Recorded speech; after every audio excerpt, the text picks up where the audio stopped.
These are a list of times that I would enjoy having a gun. If I was being chased by an axe murderer, that'd be a great time to have a gun. NANI? Dynamite! Dynamite! Crazy, right? So they as when people started to bring up that point, they started to back off. But what they didn't back off of is still finding a way to get a gun into the school. And you know how they went about getting that gun into school? By making it so hard for teachers to be teachers that they just quit. And when the teacher shortage happened, we're gonna just start letting military veterans teach kids. What could go wrong? Right? We got the veterans, they got the weapons, they got the tactical training. What could go wrong?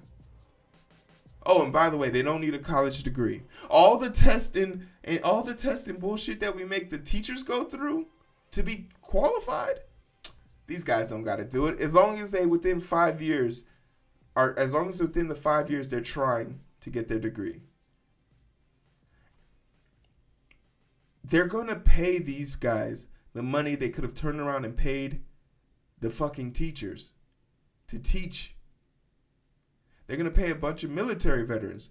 And who's talking about the mental evaluation there?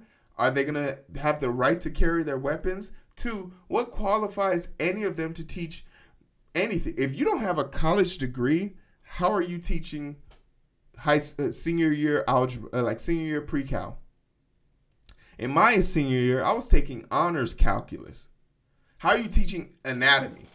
How are you teaching any of these things? Like, who are these veterans teaching this shit? If not teachers?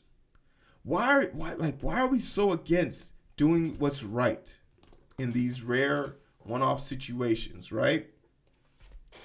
Why are we against doing what's right and just having teachers be there in the class doing what they're supposed to be doing? This is in Florida. Rob DeSantis, who's also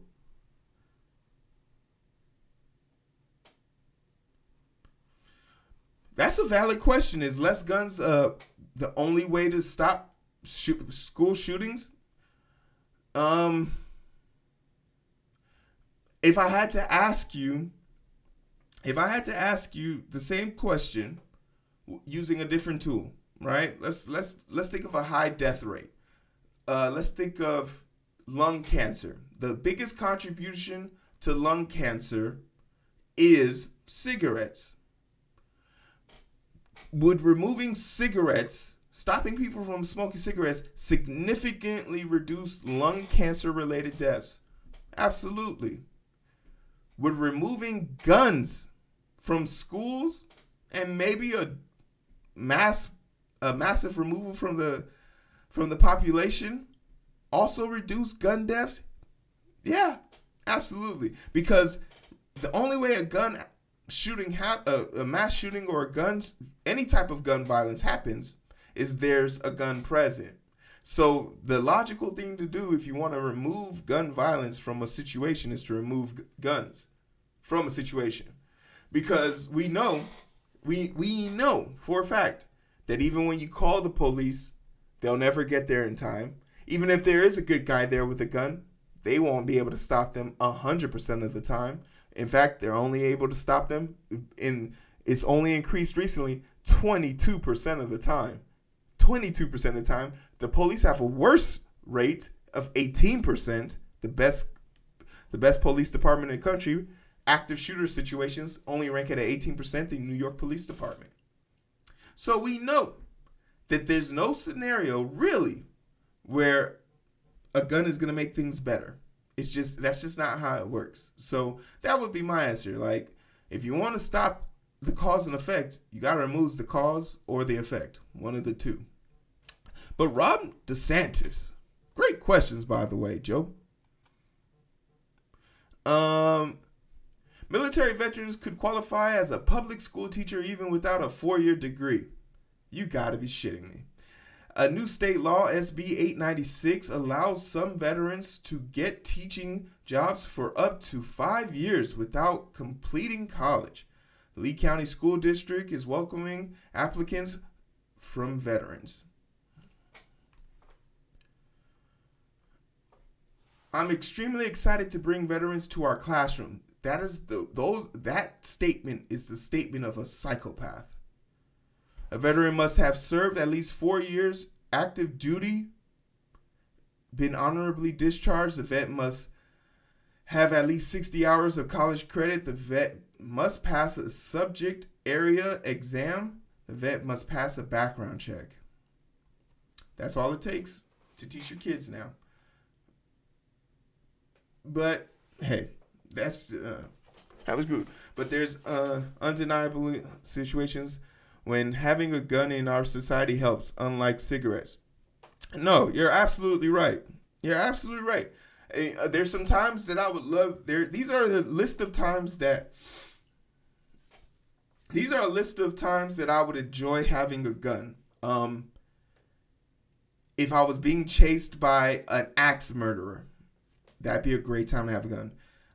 If I was walking onto the set into a dark alleyway and it was designed with a set like John Woo, and I saw white pigeons or white doves at the bottom of a staircase with a bed that I could then jump off, double pistoled out, that would be a great time to have guns. But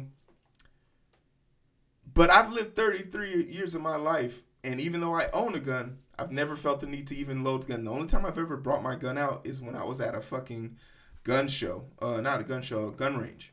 And after the prices started going up because of that shit, I was like, yeah, fuck that. My aim don't gotta be that good. If you that close to me, I'll wrestle you to the ground. Any situation, guns only serve as escalation. You're right. You're absolutely right. Every time I ask someone, like, tell me a time that you felt the need that you needed a gun. Oh, what if it was a home invasion? Home invasion? Where do you live where home invasion is the biggest priority you have? Because statistically showing that has been dropping off the face of the planet. And 9 times out of 10, home invasions happen are the people who are victims of home invasions are victims of people they know. So that means it's like your neighbor or someone in your family. So who did you piss off that they came to your house?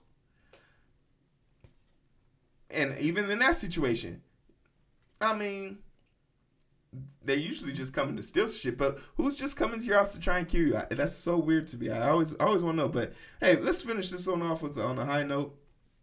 I'll probably mash all these together. I don't know, but your boy Joe keep coming with these good ass questions. I'm gonna have to extend this.